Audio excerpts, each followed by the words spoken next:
యోబేమో సంఘాన్ని పెట్టలేదు, ఆయన సేవకుడు అని పిలిచాడు. ఎందుకు అనుకున్నాడు?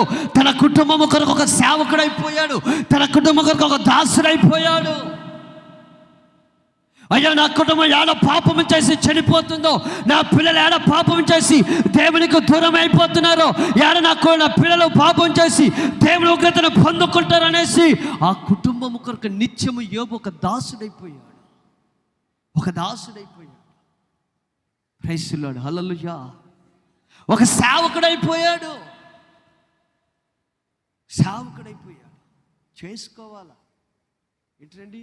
భార్య కానీ భర్త కానీ పిల్లలు కానీ ఒక పరిచారకులుగా కుటుంబంలో ఒకరికొకరు హెల్ప్ సహాయం చేసుకోవాలి. అది కుటుంబము.